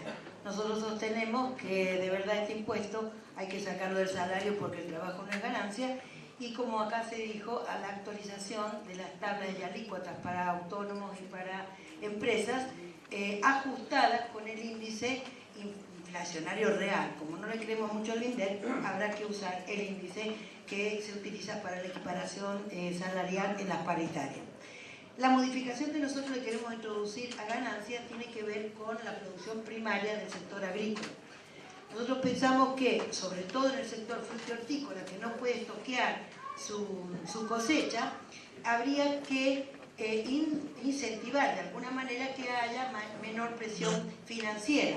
El productor, cuando va a hacer una siembra, compra una serie de insumos que ya lleva un IVA compra incluido, que es un aporte adelantado al Estado. ¿Qué es lo que estamos planteando? Que cuando venga el vencimiento del anticipo a ganancias, ese productor, si lo que tiene que pagar de ganancias es superior al IVA compra acumulado a la fecha de vencimiento, solo pague la diferencia.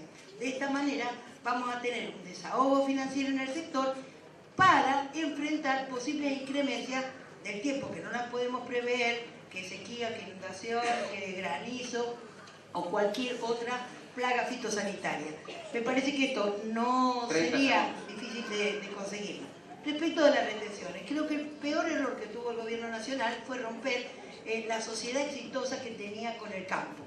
Los productores pagaban retenciones siempre más bajo de lo que subía el precio internacional y de lo que subía el valor o el tipo de cambio. Entonces ganaban los dos, el Estado recaudaba más, el productor recaudaba más, a pesar de que le aumentaban esa retención. Cuando se rompe esta sociedad, ¿qué es lo que pasa? El superávit fiscal que había empezó a malgastarse o a ver un aumento en el gasto público. Empezamos con la maquinita sin respaldo, la inflación se agrandó, aumentamos las retenciones y el gobierno se cerró y clausuró, o sea, congeló el tipo de cambio. Entonces, ¿la salida cuál es?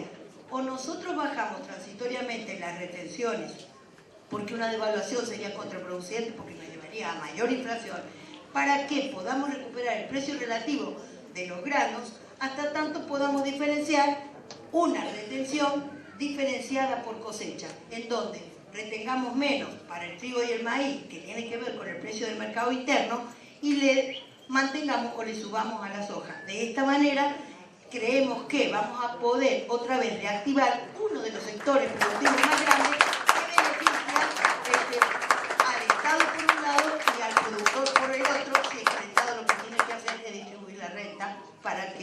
desaparezca la pobreza.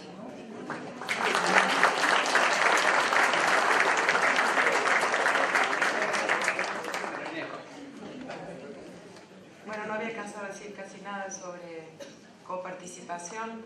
Hemos hecho algunas consideraciones sobre la presión tributaria, yo defendí el papel del Estado como un Estado no meramente regulatorio, de control, sino con una capacidad de promover o de orientar el desarrollo productivo. Por lo tanto, defiendo que a condición de que sean orientados con ese fin, ciertos subsidios que reorienten la producción, protejan sectores productivos que necesitan esa protección, es una política defendible. Por otra parte, veo que no estamos coincidiendo con los datos, Juan, porque yo tengo que el porcentaje de distribución primaria, es decir, del total de la masa coparticipable neta, las provincias, se distribuyen las provincias al 57% y al Tesoro Nacional el 40%. Me parece que dijiste un número. Porque no incluye retención, simplemente por eso. Pues no se incluyen retenciones que el Estado Nacional no coparticipa. Esto es distribución primaria. Claro, pero porque son derechos. No teníamos previsto el diálogo, así que... No, pero así aprendemos, yo también.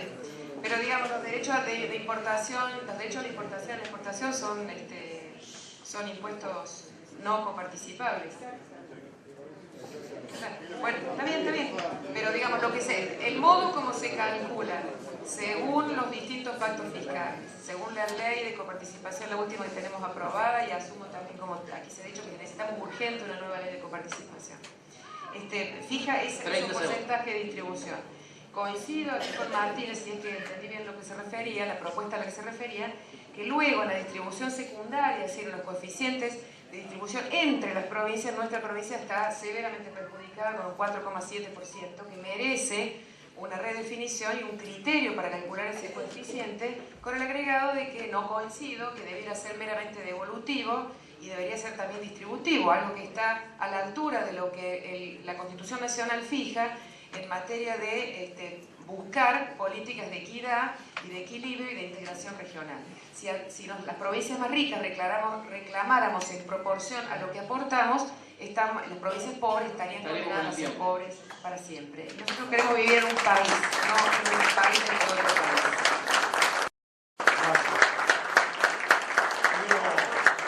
Normalmente las subvenciones se las cobran a las provincias, porque los produce una provincia, no produce ni la capital federal ni el cono urbano, que es donde van todos los subsidios de Argentina. ¿Está claro? Y si alguien legalmente dijo que eso no se distribuye, yo digo legalmente hay que distribuirla. Y hay que discutirla, muy simple. Por eso las provincias solo están cobrando, a partir de que se ponen las retenciones de exportaciones, el 25,9%. Esto sin incluir los fondos jubilatorios, a los cuales la provincia ya le damos el 15% de lo que nos corresponde para que la nación no nos dé a la provincia que nos transferimos a la caja lo que nos corresponde. Fíjense, Córdoba está poniendo más de 4.000 millones de pesos por año y nos niegan los 1.800 millones de déficit que por ley, por pacto fiscal de 93 tendrían que darnos. Así que lo que hay que hacer es poner de que haya la devolución automática del ANSES a las 7 provincias que no transferimos las cajas de jubilación. Esto para dar precisión sobre los números. En segundo lugar, el impuesto al cheque no es un impuesto a la ganancia en el patrimonio. Es un impuesto a los que trabajan con los bancos y lo único que hace es ennegrecer la economía y ya significa el 8% de la recaudación tributaria nacional. Hay que ponerlo a cuenta de ganancia. Por último, un párrafo sobre los elementos de control.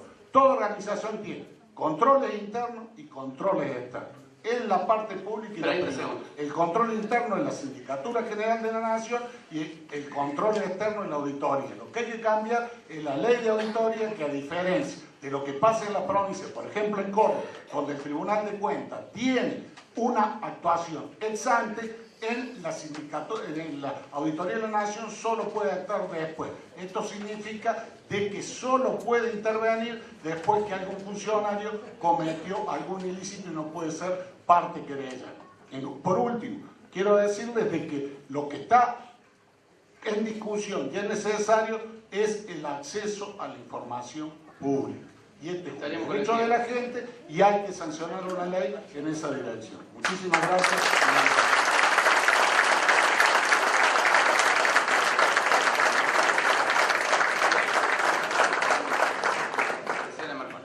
No voy a abundar sobre el tema de la coparticipación, donde todos estamos de acuerdo que el Congreso debe abocarse de lleno a darnos esta ley que constitucionalmente está mandado. Pero sí, dentro de la reforma impositiva, creo que es muy importante también revisar y sacar los fideicomisos del Estado, que se han convertido en grandes bolsones que no tienen un control claro por parte de los organismos de control que hemos estado hablando. Hay mucha recaudación, lo hemos visto ahora, han salido los números con el tema del plan de manejo del fuego y hay muy poca devolución y transparencia en cómo se utilizan esos fondos. Como estos, hay muchos otros fideicomisos. También creemos que se debe gravar, como ya se señaló, la renta minera. En este momento se está solamente cobrando en base a lo que las empresas declaran y con un porcentaje que está muy por debajo de cualquier otro tributo que tributa el resto de las actividades. Otra actividad que tampoco está siendo gravada es la que detentan las ganancias de quienes detentan los casinos y el juego en nuestro país. Y allí tenemos grandes ingresos que no están siendo gravados. Y a diferencia de lo que se dijo, también se debe mejorar el control porque la evasión fiscal sigue siendo muy alta y los subsidios a las empresas distorsionan el proceso productivo. Aquella empresa que tiene asegurada la ganancia por el subsidio que el Estado le da, no se preocupa de su rendimiento y de su eficacia, cosa que las oficinas correspondientes de la Auditoría General y la Sindicatura Nacional deberían controlar.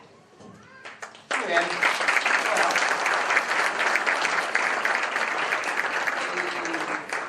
Para la respuesta de las preguntas que han formulado, hemos acordado el sistema inverso al resultado de las primarias en el orden de la respuesta.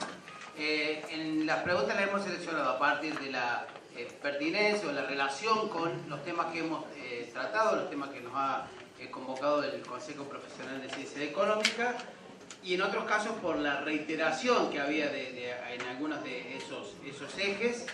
El resto de las preguntas, que son varias que nos van a ser formuladas, la mayoría ha dejado sus mails y las vamos a acercar a los equipos de campaña o a los propios candidatos para que puedan así contestarla también directamente a quien la ha formulado. Entonces comenzamos con la señora María Rosa Marcone. ¿Cómo piensan integrar en el mercado laboral a los jóvenes que en su mayoría están desempleados? ¿Cómo se puede combatir el desempleo joven? Les recuerdo que habíamos acordado 3 minutos de respuesta por cada pregunta. Bien, creo que el desempleo joven, primero que nada, se tiene que combatir a través de la capacitación. Soy docente en una escuela técnica y una de las cosas que nosotros recibimos, una de las quejas de los distintos sectores productivos de la ciudad de Córdoba es que muchos de los jóvenes que se presentan a buscar trabajo no están capacitados, no tienen competencias laborales, pero sobre todo, y esto nos preocupa mucho, no tienen competencias de poder integrarse en equipos de trabajo respetando consignas. Esto que lo vivimos en la escuela secundaria se traslada al campo laboral y también se convierte en una debilidad. Creemos entonces que una primera cosa es potenciar algo que la provincia de Córdoba ya tiene, que son las pasantías laborales hay que hacer varios ajustes para que no se convierta en mano de obra barata para las empresas, pero creemos que ahí puede haber una primera, un esbozo de solución. Otra cosa, hay que potenciar las pymes.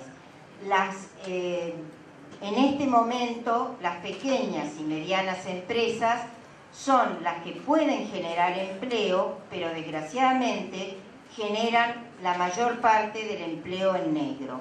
Entonces, hay que capacitar, hay que acompañar y hay que ayudar a este blanqueo para que nuestros jóvenes puedan integrarse. Y un tercer aspecto es apoyar todo lo que es la constitución de cooperativas y el microemprendimiento, los propios emprendimientos de los jóvenes que empiezan a acceder al mercado laboral y que podrían, con un acompañamiento y con líneas de créditos que les permitan ir capitalizándose, ir formando, ir adquiriendo las herramientas, los elementos necesarios para formar su propia pequeña empresa y les permita no solamente trabajar en relación de dependencia. 30 segundos. Bueno, creo que eso es todo. Muy bien.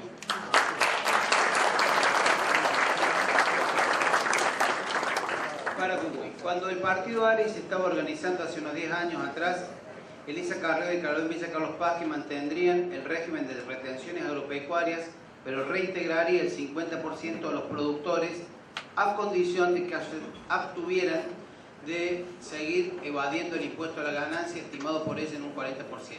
¿En qué ha variado la posición del partido ARI de entonces a hoy? Bueno, nosotros estamos haciendo eje globalmente que el impuesto más progresivo es precisamente el impuesto a las ganancias.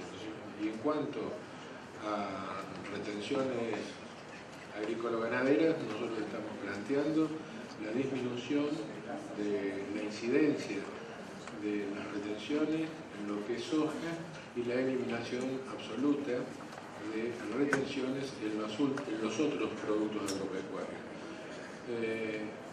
Sí, es cierto de que hay un importante nivel de evasión en el sector, pero yo digo de que no es el único sector que tiene un altísimo nivel de evasión. Yo diría que la sociedad está tolerando en general un 40% de empresas en la informalidad. Es más, hay específicas condiciones de trabajo profesional dedicadas a la evasión de impuestos como actividad principal, y esta es una metodología histórica que no es presente, y en ese sentido también los controles tienen algo que ver con esto. O sea, hay una ausencia de voluntad de los órganos de control de inspeccionar como corresponde y colocar dentro de la economía formal a los diversos sectores. El sector rural, con sus volúmenes y demás, participa de un paradigma, que es el paradigma del crecimiento ilimitado. Todos los sectores asientan su desarrollo y su futuro, digamos, en crecientes sentidos de aumentar sus ganancias, y yo lo planteé ya en otra conversación anterior que tuvimos, hay muchísima dificultad para integrar a los subsectores a un criterio de que al crecimiento hay que ponerle desarrollo, porque si no hay desarrollo, efectivamente los valores económicos no alcanzan a conformar un avance real de la sociedad. Entonces queda una enorme distancia entre los diversos sectores y actores de la sociedad. 30 segundos. Sí, nosotros concretamente, en lo que se refiere, ha habido, digamos, una definición de ir disminuyendo gradualmente la incidencia de las retenciones hasta que se genere una ley específica de ganancias excepcionales que debe ser reglamentada pertinentemente. Bien.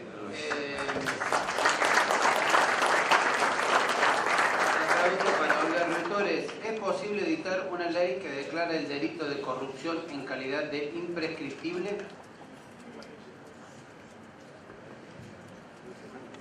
La verdad, Me salté a Martín. Bueno, ¿para quién es atinado? no, la pregunta para Martín me la había salteado. Le cambié el orden del resultado electoral. No sea malo, por favor, que necesito subir unos puntitos. Ahora sí, la pregunta para Ernesto Martínez es: ¿se debería volver a tener el colegio electoral dada la idea de ser un país federal? Sí, desde luego, fue uno de los grandes errores transformado en horror del Pacto de Olivos. La Constitución del 94 restó a todas las provincias del interior el peso que tenían a la hora de elegir presidente y vice de la nación de modo indirecto, dándole entonces al conurbano bonaerense, que reúne el 40% del electorado, la posibilidad de que a partir de ahí se arme el poder político nacional. El que se hace del conurbano bonaerense, y normalmente el que se hace, lo digo en el sentido, también lo mantiene, lo subsidia, lo alimenta, lo soporta y lo lleva adelante. El que se hace del conurbano y le suma a algunas provincias del sur y del norte, seguramente tiene el poder en la nación. Ha sido un error lamentable, que en su momento seguramente no se vio, por parte de quien pretendía rápidamente la reelección y por parte de aquellos que procuraban otro tipo de ventajas o de circunstancias en la vida política. Un producto de ello, por ejemplo, es la Auditoría General de la Nación, y yo alguna vez atrevidamente lo califiqué como geriátrico o cementerio de elefantes, de políticos que en algún momento están en receso, o como la jefatura de gabinete del ministro, que quería asemejarse a un modelo parlamentario que tampoco funcionó. Pero en fin, este tema del colegio electoral ha sido una tragedia para el interior del país. Desde el fondo de la historia argentina se compensaba el peso de la capital federal, en ese momento de la ciudad de Buenos Aires, con las provincias del interior, y las fórmulas las conformaban uno y uno de manera de determinar equilibradamente. La reforma del 94 rompió con esta buena tradición.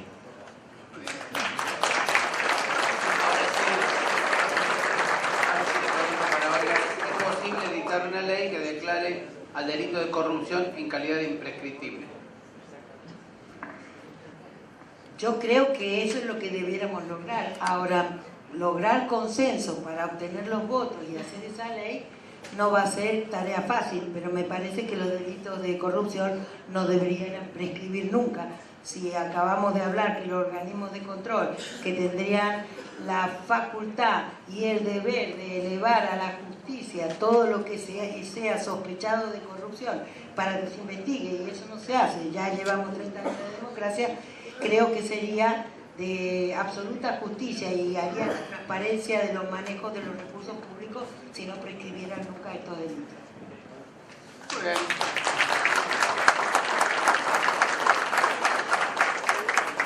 Carolina Escoto. ¿Qué pasa con la plata de la caja de jubilaciones? ¿Por qué la Nación le debe tanto a Córdoba? Y si votó en contra del 82% móvil. No conté nada porque todavía no llegué. O si está en contra. Bueno, respecto de la situación estructuralmente deficitaria de la caja de jubilaciones provincial, porque así creo que corresponde que se plantee, la provincia con la Nación llegaron a un acuerdo por el cual, en el marco del proceso de adhesión a la transferencia de las cajas previsionales que muchas provincias hicieron a la Nación, aquellas que deseaban preservar la potestad sobre el manejo de sus cajas debían armonizarse con las políticas jubilatorias del sistema jubilatorio nacional. Esto es lo que no ha ocurrido en el caso de la provincia de Córdoba, la que además ha generado por decisión propia del actual gobierno esta estructura deficitaria, mantiene un esquema de jubilaciones de privilegios muy altos y ha tomado la decisión, además de que hacen un enorme volumen de aporte los trabajadores a la caja provincial, de pagarles el 82% móvil. El conjunto de esta situación y el reclamo que la provincia hace para que sean los fondos de la Nación los que resuelvan el déficit de la caja, que la provincia se ve obligada a resolverlo llevando recursos de otras fuentes para poder sostener una caja que por su estructura debiera ser solidaria y sustentable, y estructuralmente no es así, hace totalmente injustificable el planteo de la provincia respecto de la deuda que la nación mantendría, la que por lo demás invierte mucho más recursos que lo que invierte la propia provincia en jubilados nacionales y pensionados nacionales, con la política de inclusión en materia jubilatoria y de otras medidas como la ley de movilidad jubilatoria. ¿Qué otra pregunta? Yo creo que el 82% móvil creo que es una aspiración legítima que en algunos segmentos se ha conseguido, pero que requiere de una discusión seria para que el sistema jubilatorio pueda ser sustentable en el tiempo. Y claramente el debate, en su momento la aprobación, que luego fue vetada, es así, del 82% móvil no incluyó un análisis de cuáles serían las fuentes de financiamiento que garantizaran en el tiempo el financiamiento de ese beneficio para los jubilados. Así que yo creo que nada debe ser votado de manera demagógica o que el Estado resuelva o porque me encanta que no tenga los recursos que no quiero que tenga para aplicar las políticas que no me gustan. Esa no es una buena manera de tomar decisiones. Muy bien.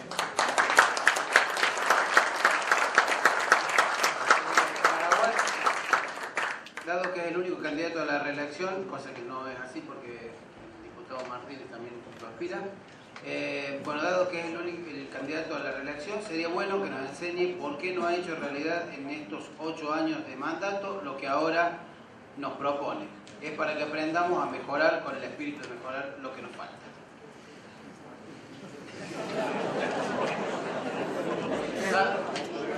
Repetí 3 veces la pregunta. Pues no entendí la pregunta. ¿Por qué no hizo en los 8 años de mandato como diputado nacional estas cosas que viene a plantear ahora? Simplemente porque fuimos minoría, porque no hemos podido aprobar las leyes siendo minoría, cae de suyo, es de cajón. Y cuando tuvimos mayoría para poder hacerlos, tuvimos un gran impedimento para poder funcionar. Sancionamos la ley del 82% móvil. Esa ley, nosotros establecimos que el financiamiento eran los recursos que tenía el ANSES y que ya casi no los tiene porque el Estado lo ha utilizado para financiar el déficit del Tesoro, y la presidenta vetó ese proyecto. Aprobamos un par de leyes más que no fueron aprobadas tampoco en el Senado de la Nación, donde la situación era distinta a la Cámara de Diputados, pero en realidad todas estas cosas a las que uno aspira las podríamos concretar si fuéramos mayoría. Por eso yo estoy reclamando que si se ganan las elecciones, la oposición, debiéramos hacer un frente en la Cámara de Diputados sin perjudicar la marcha del gobierno, pero tratando de que mejoren las condiciones del país. Esto es todo. Gracias.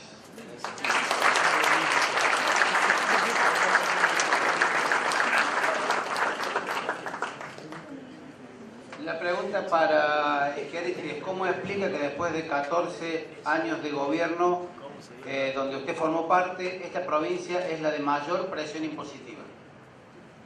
No es la provincia de mayor presión impositiva, está de acuerdo a la media nacional en torno de 5 a 6 puntos del producto, y lo que ha sucedido estos años es de que los municipios y las provincias, ante el aumento de la presión fiscal de la nación y la concentración de recursos de la nación, no pueden explicarle a sus ciudadanos de que no va a pasar el colectivo o que no van a hacer los desagües del intendente. Han aumentado los impuestos como han podido, mientras la nación conserva la mayoría de los recursos. Y lo mismo pasa con los gobernadores. Los gobernadores no pueden explicarle a los ciudadanos de que demoran a iniciar las clases, como le pasó al gobernador Scioli, porque le congelaron el fondo del conurbano y lo condenaron a la provincia de Buenos Aires a déficit perpetuo allí por el año 2003, cuando era el momento de descongelarlo.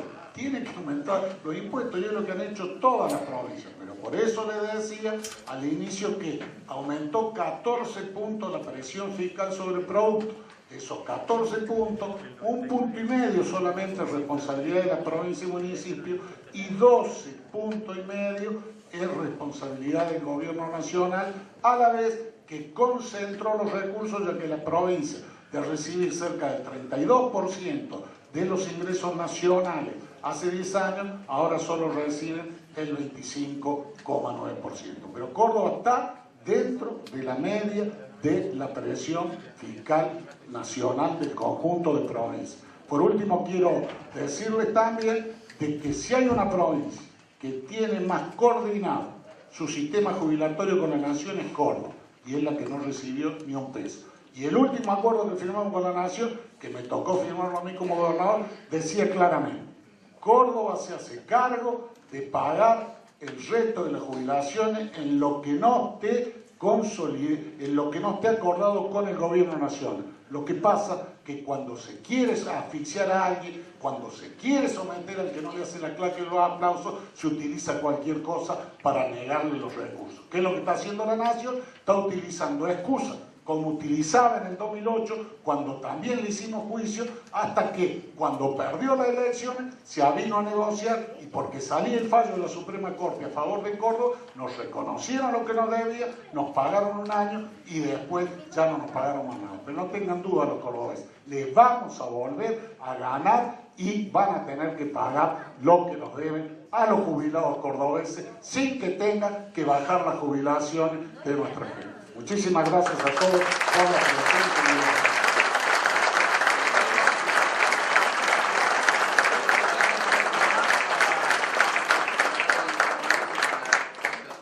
Bueno, ahora invitamos a la señora Virginia Romanutti, coordinadora ejecutiva de la Red Ciudadana Nuestra Córdoba, a explicar el acta compromiso por una nueva ley nacional de información. Buenas noches.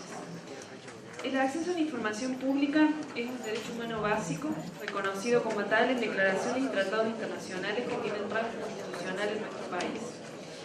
El mismo se fundamenta en la idea que la información producida y en manos del Estado constituye un bien público, del cual los agentes públicos solo asumen el rol de custodios. Por tanto, esta información debe ser accesible a la sociedad a menos que exista un interés público superior que obliga a mantenerla en secreto. Además de ser esencial para poder ejercer plenamente otros derechos, esa información es vital para la participación ciudadana y el monitoreo de las instituciones públicas. Actualmente, a nivel nacional, Argentina no cuenta con una ley. Hay diversos proyectos de ley, pero su tratamiento no está en la agenda. Por esto es que la Red Ciudadana Nuestra Córdoba, en tanto espacio ciudadano, que promueve el ejercicio de la deliberación pública informada, entiende que el compromiso de los representantes elegidos popularmente es indispensable para garantizar el marco jurídico básico que habilite el ejercicio ciudadano de requerida información. Es por esto que desde el Grupo de Trabajo, Transparencia y Acceso a la Información Pública, la Red Nuestra Córdoba invita a los candidatos a diputados por la provincia de Córdoba a asumir el compromiso de impulsar el debate en el seno de la Cámara Baja, así como la sanción de una ley de acceso a la información pública que la entiende como un derecho humano fundamental. Promover el debate plural y la participación ciudadana en la definición de los términos de la ley, fomentar el principio republicano de publicidad de los actos de gobierno y la cultura de la transparencia activa en los distintos poderes del Estado. Impulsar el principio de máxima divulgación de la información pública, asegurando la accesibilidad y la no discriminación. Generar mecanismos para el acceso a la información que respeten el criterio de oportunidad para evitar dilaciones innecesarias. Reconocer la necesidad de contar con una autoridad de aplicación autónoma y autárquica y con un régimen de sanciones frente a la denegatoria de los funcionarios públicos a brindar información. A continuación, invitamos a todos aquellos candidatos que lo deseen a suscribir el acta de compromiso. Yo voy a pasar a entregarles el acta por duplicado para los que deseen la firma. Muchas gracias. Bueno, muchas gracias y fue otro interesante intercambio de ideas. Bueno, ahora invitamos a los miembros de la Comisión Asesora de Sector Público y Relación de Dependencia a hacer entrega de un presente recordatorio a los candidatos por su participación en el panel y a quienes les agradecemos nuevamente su presencia.